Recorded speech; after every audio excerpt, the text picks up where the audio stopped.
She laughed when she called my boyfriend just a driver in front of everyone. Not a sharp laugh, the kind designed to cut. It was worse than that. It was the casual kind, the kind that assumes no defense is necessary because the judgment is so obvious it requires no explanation. I watched the room absorb it, watched people smile into their champagne glasses. Watched my sister's eyes find mine with the particular expression she had been perfecting since we were children, not malice exactly, but the comfortable superiority of someone who has never once been asked to question their own measurements. I stood in the middle of Vanessa's engagement party, in a dress I had bought on sale and altered myself, and I said nothing. Because I had learned a long time ago that there is a version of silence that is weakness and a version that is patience, and the only way to know which one you are practicing is to wait and see what arrives next. What arrived that night changed everything. Not for me, I already knew exactly who Ryan was. But for every person in that room who had laughed along. The next hour would dismantle everything they thought they understood about who belonged in a place like that and who didn't. My name is Emily. I am 29 years old. And for as long as I can remember, the version of me that existed in my family was the smaller one. The quieter one.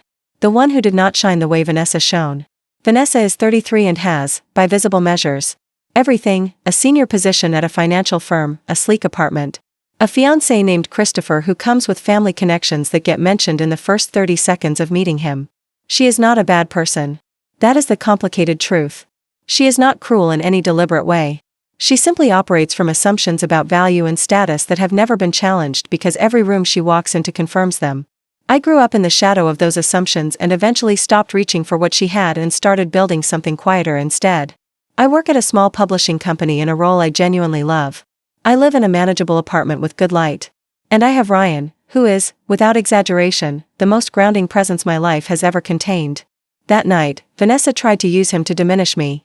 She had no idea what she was about to find out. I met Ryan 2 years ago at a coffee shop where we were both waiting for the same table and neither of us wanted to share it. He sat down anyway without asking, pushed a chair toward me, and said the table was objectively big enough for 2 people who each had a book. He was right. We stayed 3 hours. He was easy to talk to in a way that wasn't performed. He didn't try to impress me, didn't steer the conversation toward himself, asked questions and paid attention to the answers. He drove for a private car service then, not yet owning the company. Still building, and when I told my family about him they moved through a predictable series of reactions that ended with my mother saying carefully that she hoped I was being realistic about compatibility. I told her I was being realistic about character, which wasn't the kind of thing she was measuring. Ryan never made me feel small. He never treated my modest salary as a problem or my lack of interest in status as something needing repair. He was building something steadily and quietly and he let me watch, which turned out to be one of the most intimate things anyone had offered me. Ryan's business was called Apex Transport. He had started with 1 car and 1 client and built it methodically over 4 years, focusing on discretion and reliability above everything else. His clients were executives, visiting dignitaries, high-profile guests who needed someone they could trust completely with their schedules and their privacy. He didn't advertise. He grew through referrals, which meant every new client came because someone trusted had recommended him. By the time I met him, he had 6 cars and 8 drivers and was starting to turn down contracts he didn't have capacity for. By the time of Vanessa's engagement party, he had 14 cars, 12 drivers, and was personally handling only his most significant clients because those relationships were the foundation of everything else. I knew all of this. I had watched it happen from close range, had seen the late nights and the careful decisions and the quiet pride he took in building something that had his name on it in every way that mattered. What I had not told my family was the full scope of it. Not because I was hiding anything, but because I had stopped needing their approval to feel certain about what I had. Vanessa's engagement party was on a Friday evening at a rooftop venue in the city. The kind of place that has a dress code implied rather than stated. Christopher's family had significant influence in financial circles and many guests were drawn from that world: investors, consultants, people who moved money. I had come because Vanessa was my sister and regardless of our history I was not someone who absented herself from family occasions out of wounded pride. Ryan dropped me off at the entrance. He was working, not dressed for a party, simply in the understated way he was always working. He kissed me at the curb and said he would pick me up later. I walked in through the glass doors into soft music and expensive flowers and the particular energy of a room full of people who were there to be seen. I found a glass of water, found a corner with a good sightline, and watched the room settle around me the way it did at events like this, with me in it but not quite of it, present but not central. I was used to that. I had made peace with it. What I was not expecting was the speech. The first hour was manageable. I spoke to a cousin from Christopher's side who was pleasant, and a woman from Vanessa's firm who asked polite questions and moved on when she realized I had nothing to offer her professionally. Vanessa made her rounds, glowing the way she always glowed at events centered on her, and she found me once to squeeze my arm and say she was glad I was there. It seemed genuine. She had these moments of genuine warmth toward me that made everything else harder to categorize. Christopher was gracious and attentive to everyone, which I had always acknowledged was his genuine quality. I was managing the evening the way I managed most evenings in rooms like this, by staying comfortable in the margins. Not expecting to be recognized, focusing on the food and the view and Ryan's message telling me he was nearby. Then someone asked what Ryan did and I told them, and the dynamic of the corner I had found shifted in that particular, familiar way. A man named Philip, one of Christopher's colleagues, asked what Ryan did with the specific inflection that converts a fact into a diminishment. I said Ryan ran a private transportation company. Philip said, "Oh, so he drives people around." That was the beginning. More people joined the corner. The question moved through the small group, "What does your partner do?" And when the answer was repeated it produced the same slightly amused reaction each time. The way things do when a room has silently agreed on a hierarchy. Someone asked if Ryan was waiting outside with the engine running. I said he was working, yes. They found this charming in the condescending way that some people find the working lives of others charming, as an anecdote, a texture, something colorful that confirmed their own position by contrast. I smiled. I kept my shoulders back.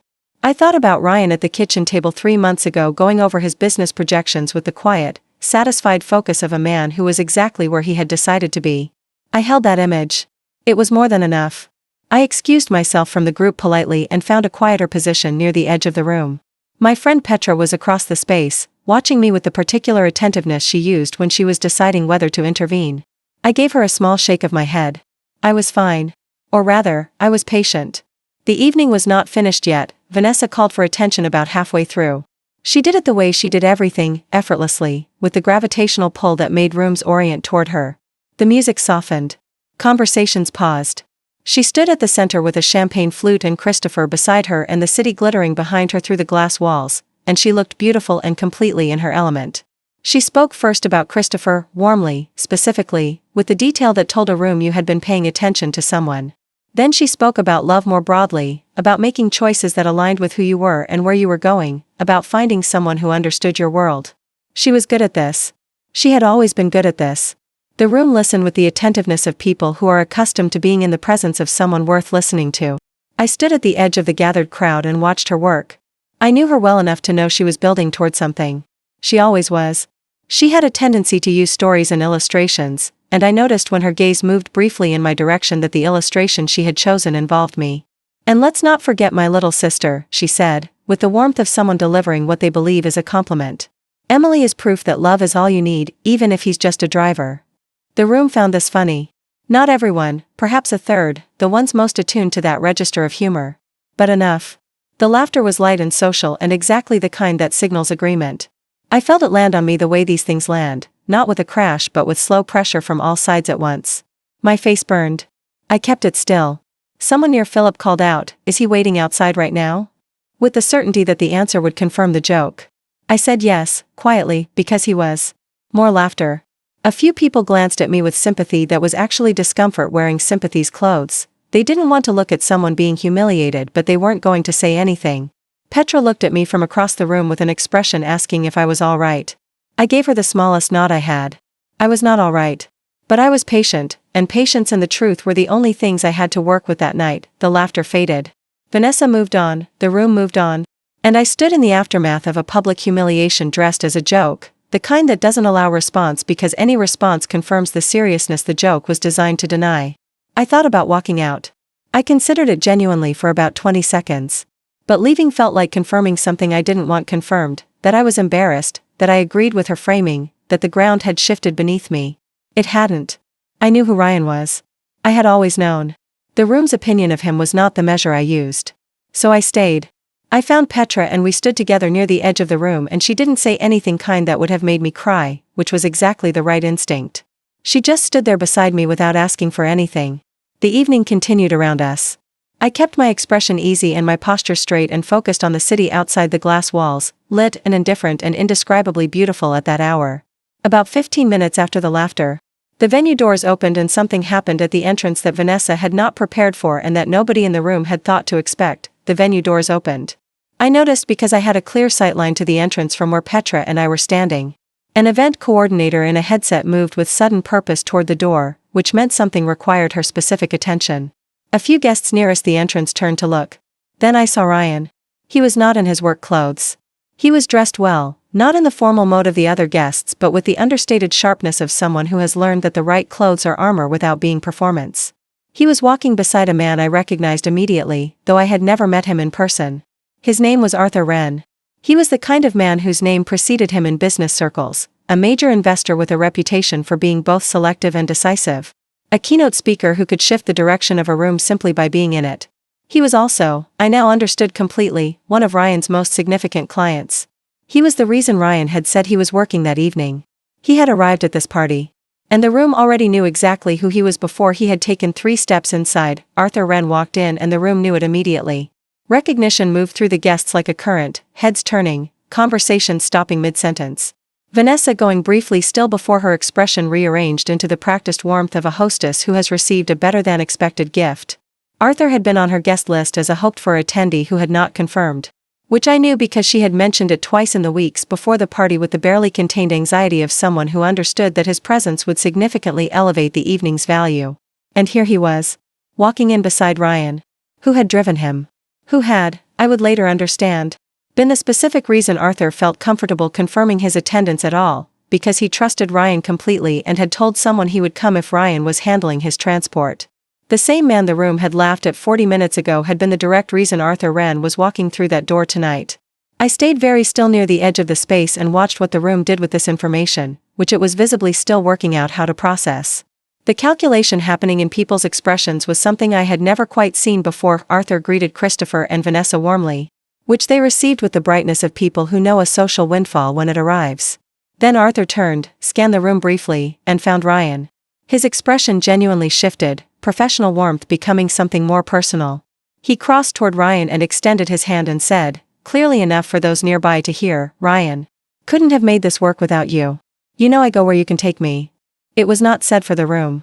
He was not performing anything. He was simply saying something true to someone he trusted.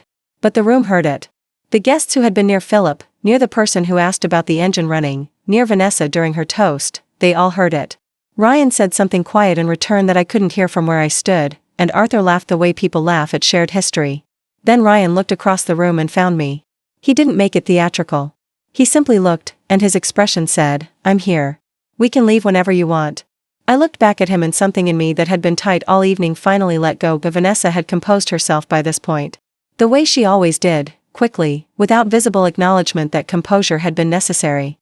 She was moving toward Arthur with the purpose of a woman who understands the next 10 minutes might matter professionally. But the room had already shifted. Arthur's words had moved through the space the way information moves at parties, through glances, quiet remarks, and the sudden rearrangement of who was standing next to whom. Philip had gone very still near the window.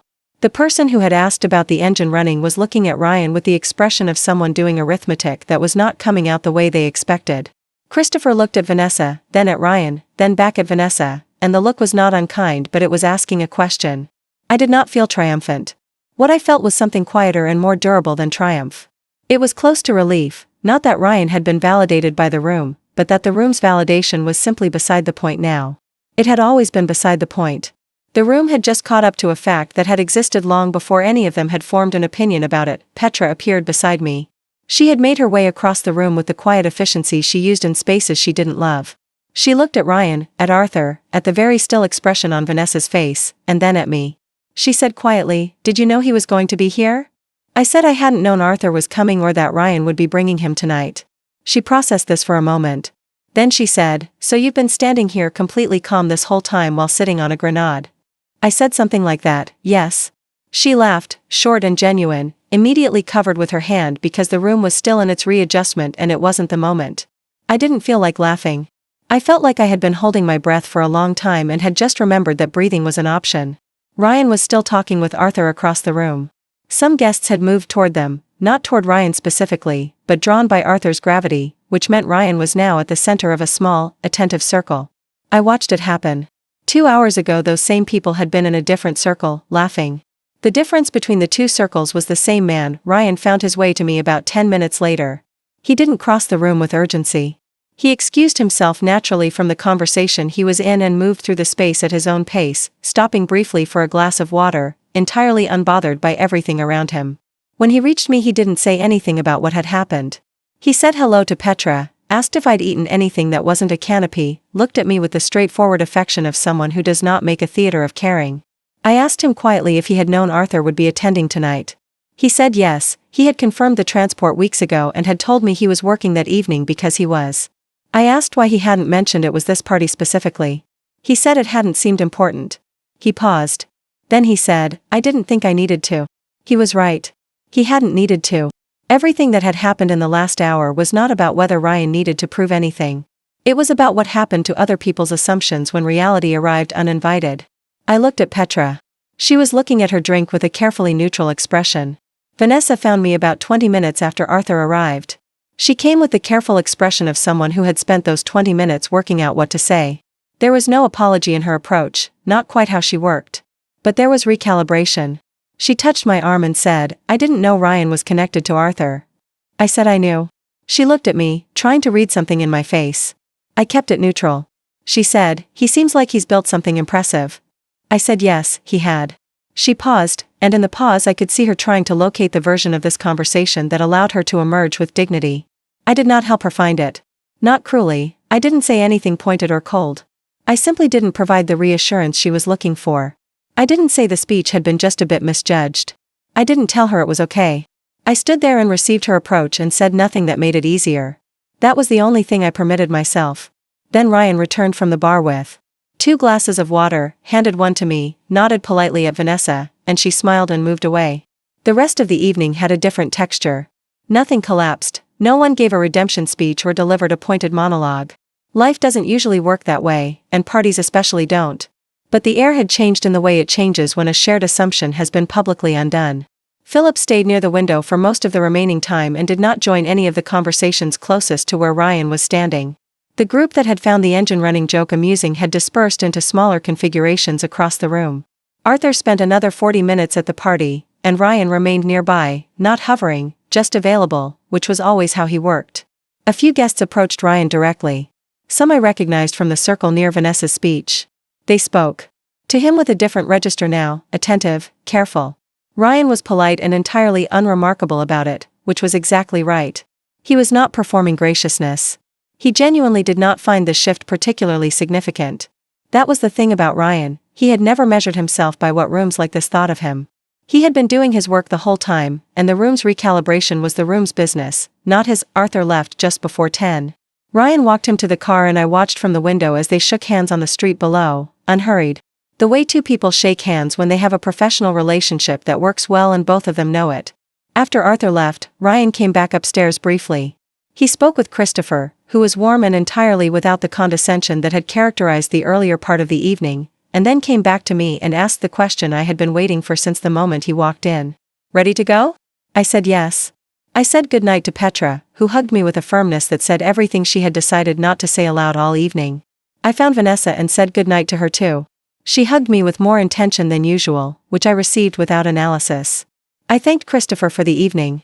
Then Ryan and I walked out through the glass doors, past the coordinator with the headset, down the elevator, and out onto the street where his car was parked. We got in. The city moved past the windows. On the drive home, and neither of us felt the need to fill the silence with anything more than it already contained. In the car, about 10 minutes from home, Ryan asked how I was doing. Not in a loaded way, just asking. I said I was okay.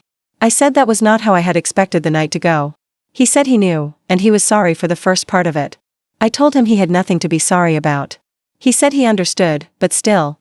Then I asked, did you know what would happen when you walked in? He thought about it honestly. He said he had known Arthur would be there and had known roughly what that might mean for the room. But he said he hadn't planned it as a correction to anything.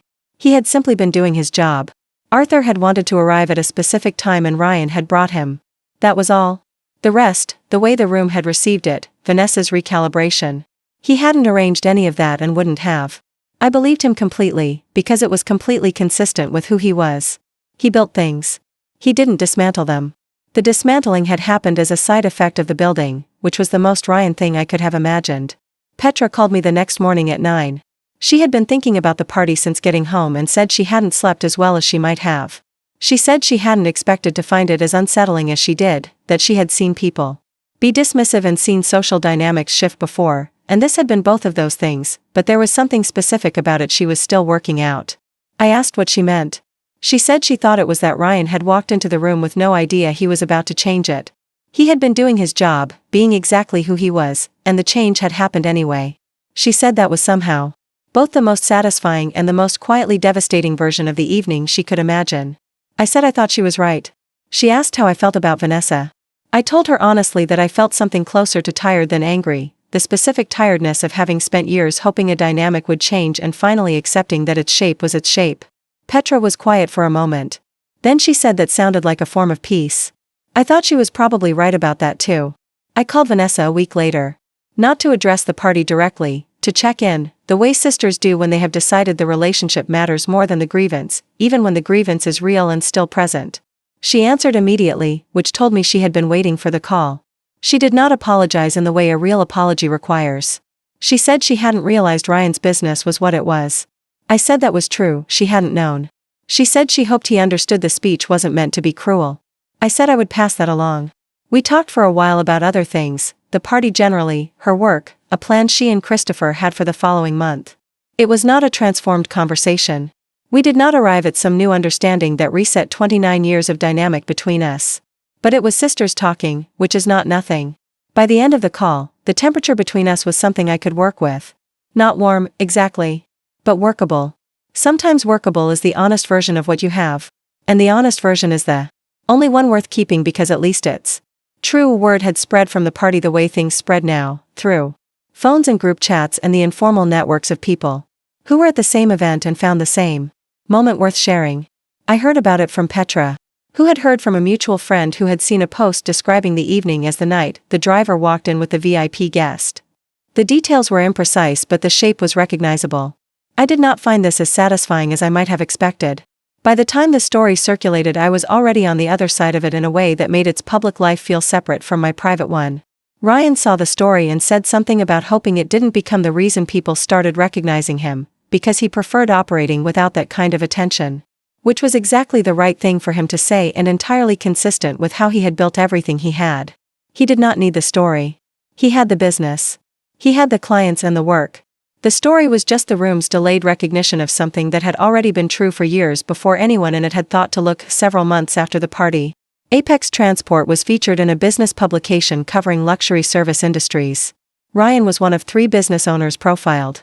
His photograph was taken at his office, modest and functional, with a whiteboard of handwritten projections that I recognized immediately from conversations we had been having for over a year. The article described his client base as including several high-profile names without specifying them, which he had requested, and noted that the business had grown to 22 vehicles and had recently turned down a significant acquisition offer in order to maintain the quality of its service model. I read the piece 3 times. Not because I needed the confirmation. I had known all of it already. I had watched him build it from close range. Had eaten takeout beside him while he reviewed contracts late at night. Had been present for the decisions and the quiet moments of doubt that he allowed himself in private before resolving them and moving forward. The article was for other people, for the rooms that needed words printed on a page before they could believe what had always been true. I didn't need the page. I had watched the original from the very beginning. I think about that night sometimes, not with bitterness, but with the clarity that comes when something reveals itself completely. Vanessa said he was just a driver, and what she meant was that he was less worthy, less significant, less deserving of a room like the one she had built. And the night spent the next several hours demonstrating quietly that she had been working with an incomplete picture. But what I keep returning to is not the moment Arthur Wren walked through the door. It's the moment before, when the laughter was still happening and I was standing in the middle of it, and I knew, with the calm of someone who has stopped needing external confirmation, that the laughter had nothing to do with who Ryan was. He had been building something real since before I met him. He had never asked anyone in that room to recognize it. He had simply kept building. When Philip laughed, Ryan was working. When Vanessa delivered her line, Ryan was outside doing exactly what he had said he would do. The people who truly see your worth don't need a title to recognize it. And the ones who need the title first, they were never the right audience anyway.